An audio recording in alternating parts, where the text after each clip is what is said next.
tal? ¿Cómo están? Buenos días, donde quiera que se encuentren. Este es un día hermoso para glorificar y exaltar el nombre de nuestro Señor Jesucristo.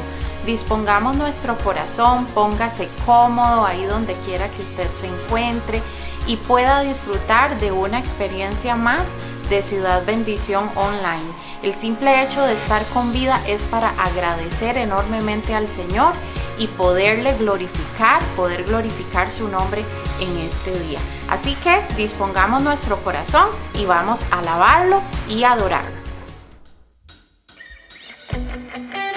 Es tiempo de decir Hosana en las alturas.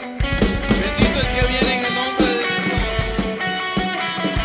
Vamos a exaltar el nombre de Cristo.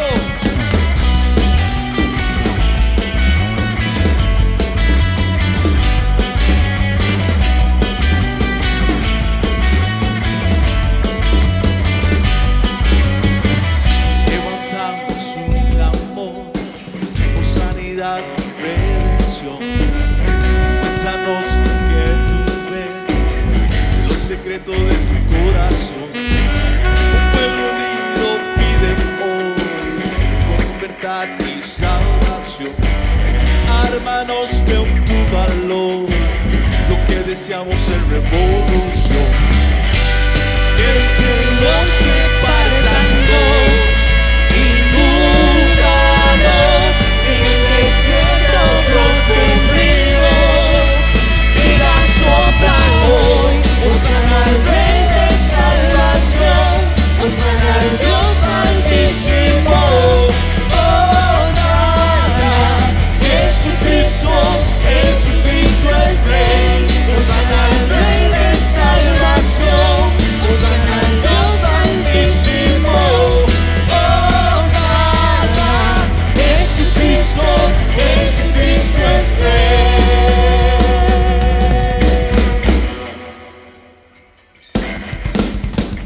Levantamos un clamor por sanidad y redención. Muéstranos lo que tú ves, los secretos de tu corazón. Un pueblo unido pide hoy por libertad y salvación. Ármanos con tu valor, lo que deseamos es revolución. Y que el cielo se parta en dos, inúndanos, en el desierto broten ríos, vida sopla hoy, Hosana al Rey de salvación, Hosana al Dios altísimo. Jesucristo es Rey, Hosana al Rey de salvación, Hosana al Dios altísimo, Hosana, Jesucristo es Rey,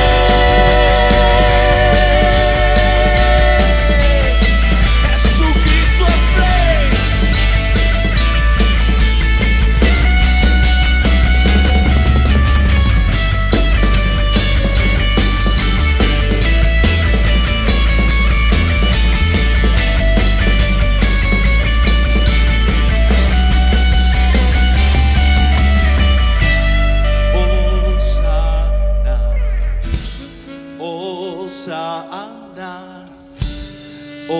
Hosana al Rey. Díselo, Hosana. Hosana, Hosana, Hosana al Rey. Levanta tu voz y dile Hosana, Hosana, Hosana al Rey. Hosana,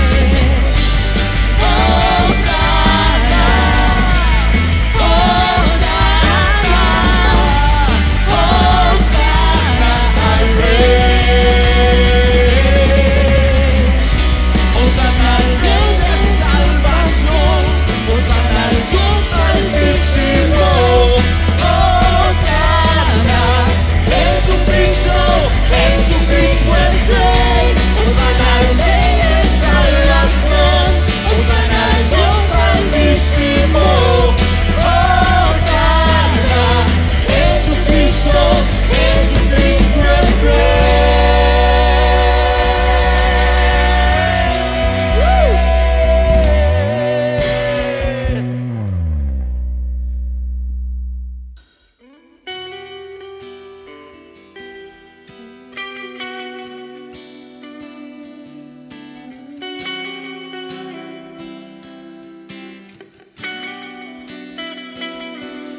Eres bendecido en Cristo Jesús. Te damos una vez más la bienvenida a su canal de Ciudad Bendición CR, tanto en Facebook como en YouTube.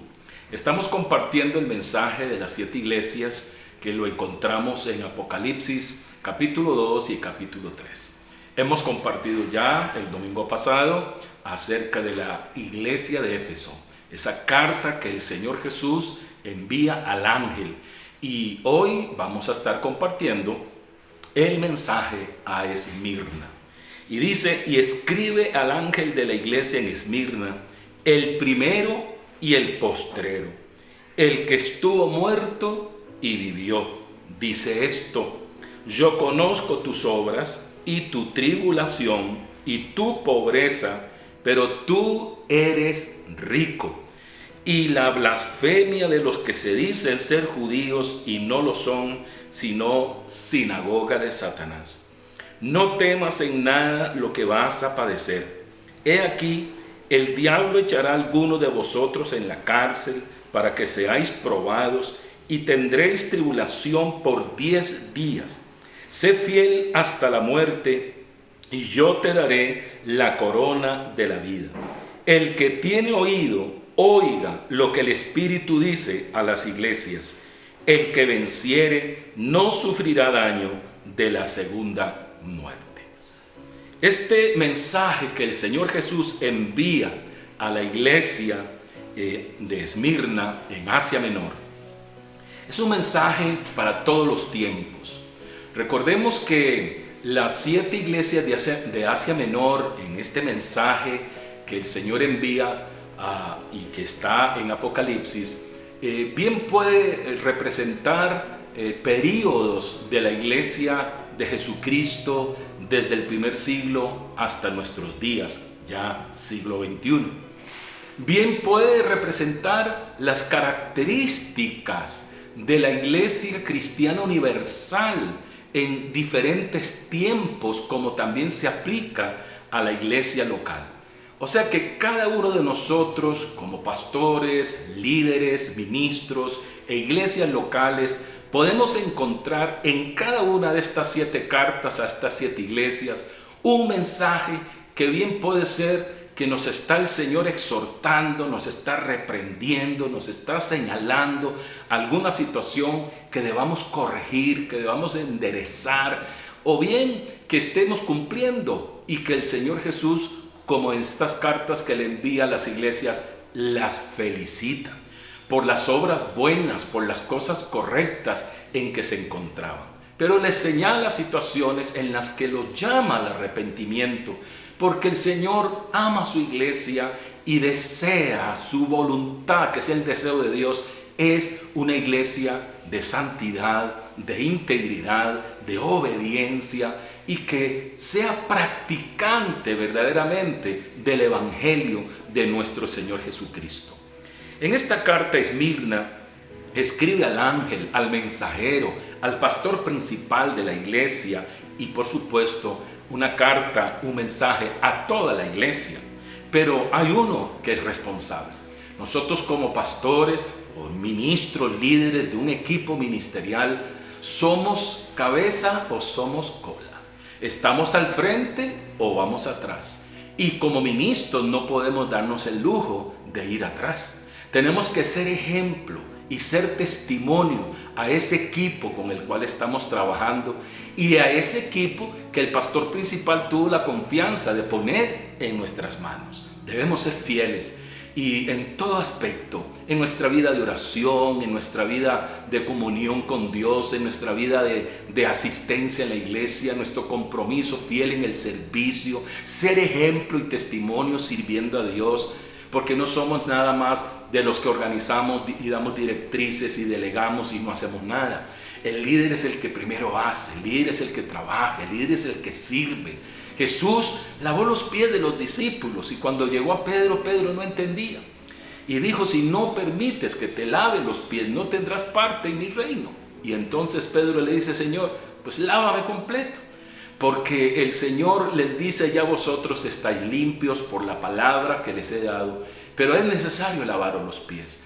y lo puso como un ejemplo, siendo Jesús el Hijo de Dios, el Hijo del hombre, el líder, el pastor. Y estaba allí lavando los pies de los discípulos. Estaba hablando de que Dios nos ha llamado y nos ha puesto para servir y no para ser servidos, para ser ejemplo, que ese equipo ministerial, que esa iglesia local pueda decir: yo voy a ser como es mi líder, yo quiero ser como es mi pastor, yo quiero ir avanzando como va avanzando mi director o directora, mi pastor.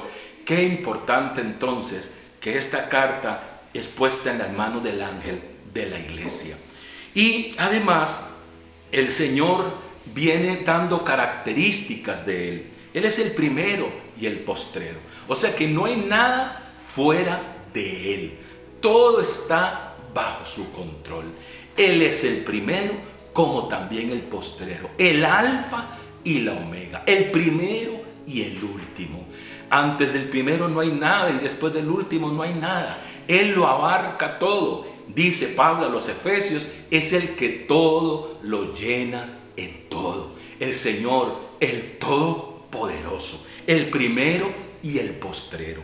Y además dice, el que estuvo muerto y vivió. Ciertamente Jesucristo murió en la cruz del Calvario, vertió su sangre preciosa y con su sangre nos ha dado redención y perdón de pecados. El que no tiene la comprensión espiritual de este acto de amor, de entregar su vida por nosotros, mira la cruz como un fracaso. Habla de la cruz como un fracaso. Hasta se dejan decir que Jesús no cumplió su misión porque fue cortado de la tierra de los vivientes a temprana edad, a los 33 años y medio de edad.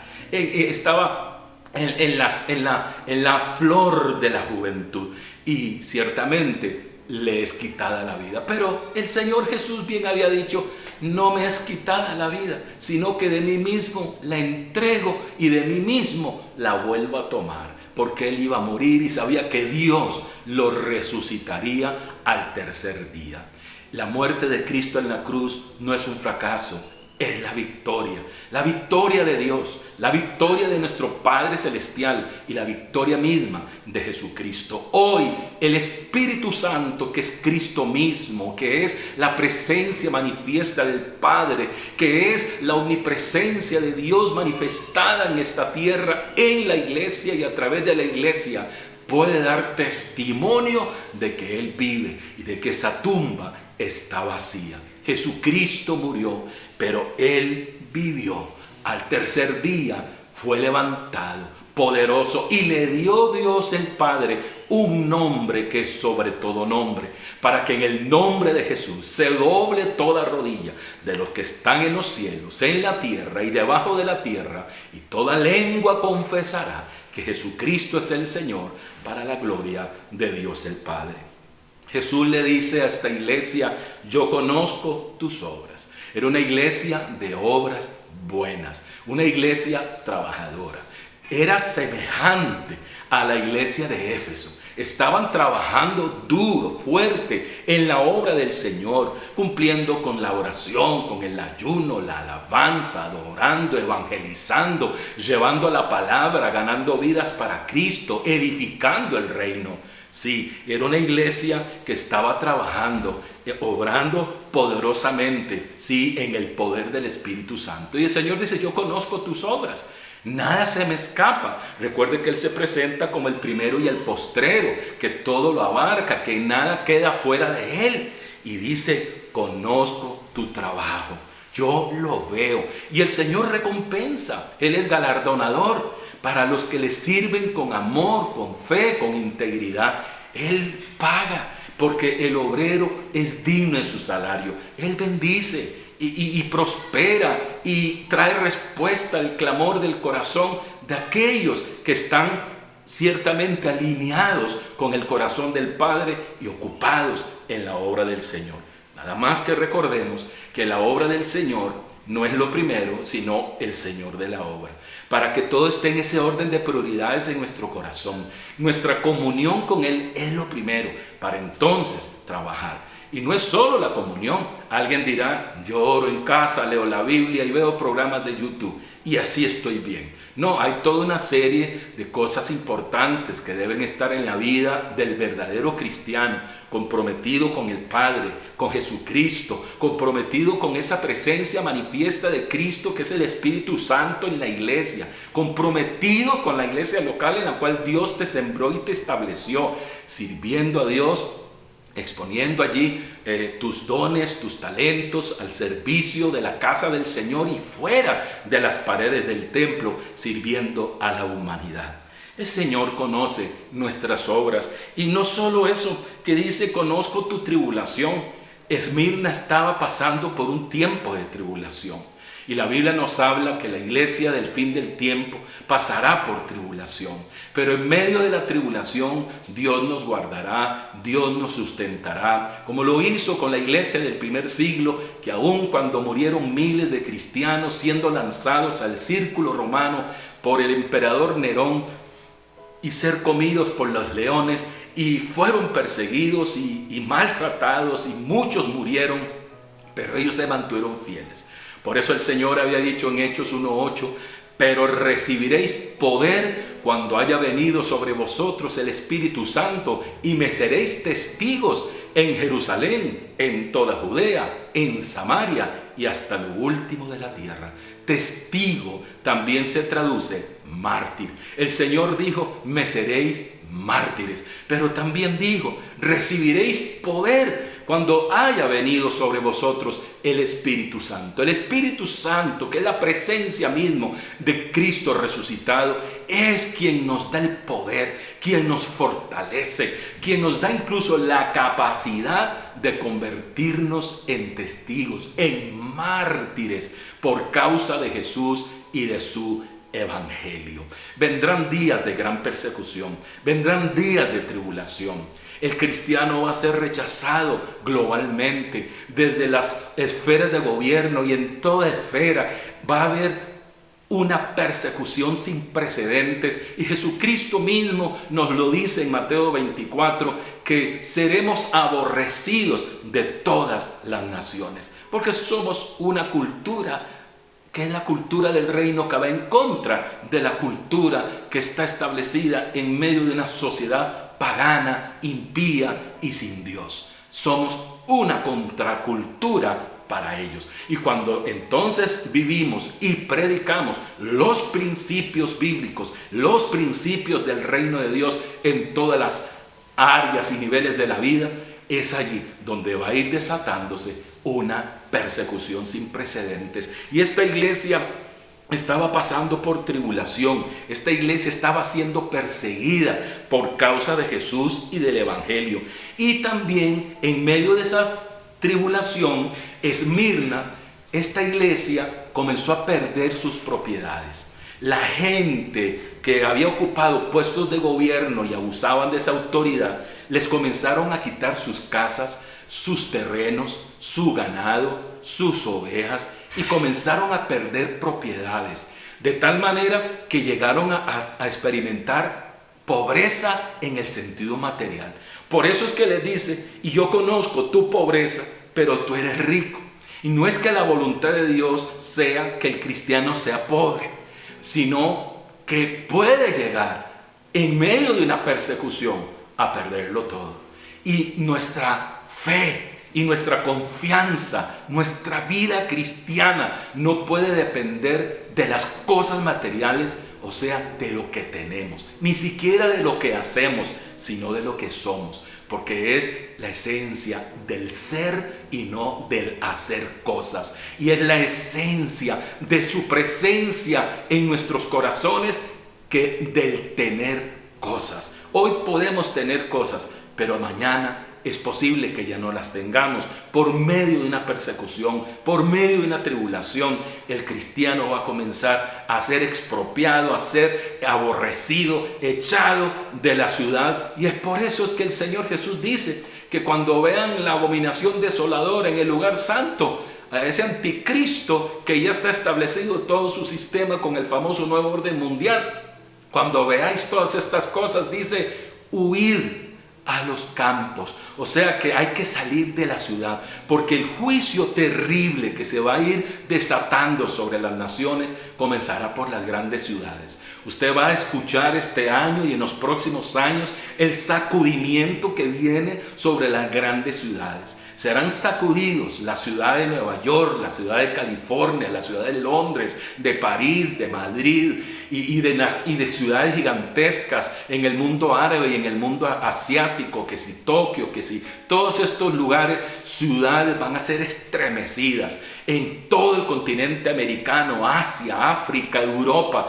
las ciudades como lo fue castigada, las ciudades de Sodoma y Gomorra, como en los días de Noé antes del diluvio, donde se aglomeraba la gente en esas ciudades, donde el pecado había llegado hasta los cielos y Dios ya se le había agotado la paciencia y Noé halla gracia ante los ojos del Señor y Dios lo llama a construir un gran barco para salvarlo a él y a su familia, que eran creyentes, temerosos de Dios, y como dice Génesis 5:1, Noé halló gracia ante los ojos del Señor.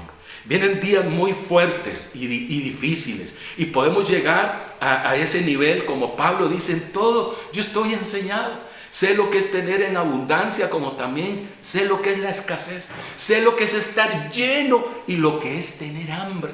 Pablo había sufrido persecución y hubo semanas y meses de encarcelamientos y de situaciones en el que sufrió hambre y parecía como que si Dios lo había abandonado. Pero Dios siempre estuvo cerca de Pablo, y no solo cerca, estaba en Pablo como lo está hoy en la iglesia y en cada uno de nosotros. No temamos por las cosas que vienen. Dice además: y la blasfemia de los que dicen ser judíos y no lo son. Hay tanta gente diciendo ser parte del pueblo de Dios, judíos espirituales como lo somos según Romanos capítulo 11. Gálatas capítulo 6 dice que somos el Israel de Dios. Y ciertamente somos esa iglesia, el Israel de Dios, a quien el Señor ha entregado su gracia, su evangelio y su ley, el decálogo, los 10 mandamientos. Y sabes, muchos dicen que son cristianos, pero no lo son. Dicen ser judíos, pero no lo son. Y dice Pablo que el verdadero judío no es el que está circuncidado por fuera, sino circuncidado por dentro, del prepucio de su corazón. Y esto solo lo puede hacer el Espíritu Santo por el poder de su palabra, que es como una espada afilada que penetra hasta partir el alma del espíritu, las coyunturas y los tuétanos, y que produce cambio y transformación en las vidas. Es la circuncisión del corazón la que nos hace verdaderos judíos, verdadero pueblo de Dios, verdaderos cristianos. Y dice que estos que se dicen ser judíos y no lo son, son sinagoga de Satanás, porque lo que traen es confusión. Hay cuántas organizaciones religiosas y cuántas iglesias que dicen que son cristianos, que son la iglesia del Señor, pero en su vida y en su práctica y en las cosas que se permiten van en contra del evangelio y de los principios bíblicos, y son entonces, dice, sinagoga de Satanás, un término fuertísimo que Jesucristo utiliza en esta carta que la iglesia le envía a la iglesia de Esmirna. Pero a la vez el Señor le dice: no temas en nada lo que vas a padecer. Iglesia, no temas, dice el Espíritu Santo. El que tiene oídos para oír, oiga lo que el Espíritu Santo está diciendo en este 2021. No temas de lo que vas a padecer. Vendrá persecución en las redes sociales, vendrá un apagón, vendrá un nuevo ordenamiento en todos los aspectos que atacará y afectará a la iglesia. Pero los que están cimentados sobre la roca que es Cristo, no se le van a desanimar, no van a decaer, van a seguir adelante firmes, dispuestos incluso en convertirse en mártires para la gloria de Jesucristo. He aquí el diablo echará a algunos de vosotros en la cárcel. ¿Estás preparado para ser echado a la cárcel? No por robo, no por drogas, no por un delito, sino por ser un hombre de fe, una mujer de fe, por dar testimonio del evangelio de Jesucristo, porque amas a Jesús. ¿Estás dispuesto? ¿Estás listo a ser un mártir? Dice que van a ser echados a la cárcel y que vamos a ser probados y que tendremos tribulación por 10 días. Los días pueden ser simbólicos como literales, pueden ser años, pueden ser un X periodo de tiempo, pero la iglesia va a pasar por tribulación y luego vendrá el tiempo de la gran tribulación. Y bien, hay diferentes posiciones teológicas, si la iglesia pasa o no pasa, pero yo creo que tenemos que prepararnos para lo peor. Si la iglesia va a pasar por la gran tribulación, pasará bajo el sustento de Dios, pero muchos serán encarcelados y también se les quitará la vida, como lo sufrió la iglesia del primer siglo. Hermanos, si la iglesia del primer siglo sufrió, ¿por qué no la iglesia del último siglo? Y yo creo que esta es la iglesia del último siglo. Este es el siglo de su venida. Cristo viene en breve. Y dice el Señor en su palabra, en esta carta: sé fiel hasta la muerte y yo te daré la corona de la vida. Eso es un resultado de una persona que ha nacido de nuevo, que ha sido salvado por la gracia de Cristo. Perseverará hasta el fin. Eso se llama la perseverancia de los santos. Y dice que nos dará la corona de la vida. Y el que tiene oído, dice, oiga lo que el Espíritu dice a las iglesias: el que venciere no sufrirá daño de la segunda muerte. Y es que esto es lo importante: no sufrir daño de la segunda muerte, que es la muerte espiritual. Muerte significa separación, y esa es la segunda muerte. La primera es la muerte física, donde todos algún día vamos a morir, aunque muchos estarán vivos cuando Cristo regrese. Pero sabes, no vamos a experimentar la segunda muerte los que hemos nacido de nuevo, los que les hemos entregado el corazón a Dios, los que hemos recibido a Cristo como nuestro Salvador y vivimos de acuerdo a los principios de su palabra, de su reino. Entonces, los que experimenten la segunda muerte son los que serán condenados, los que no hallaron inscritos sus nombres en el libro de la vida, porque ya tu nombre fue escrito antes de la fundación del mundo. Por eso hoy vives y caminas en Cristo y para la gloria de Cristo. Asegúrate de tu salvación. Hoy puedes nacer de nuevo. Hoy Dios está tocando tu corazón. Mañana puede ser tarde. Es ahora que debes entregar tu vida a Jesucristo y dile de la siguiente manera: Señor Jesucristo, yo te doy gracias por tu gran amor, por tu bondad, por tu misericordia. Me arrepiento de mis pecados, lávame con tu sangre, límpiame de toda maldad.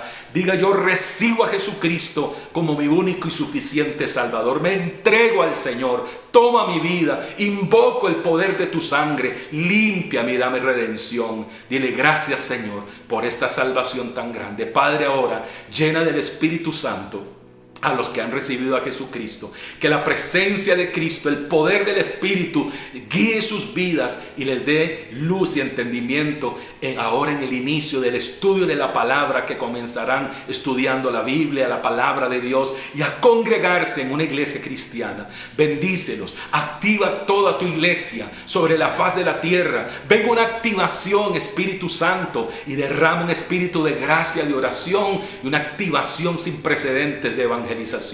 Padre, te damos gracias en el nombre del Señor Jesucristo. Amén y amén. Son todos bendecidos y hasta la próxima.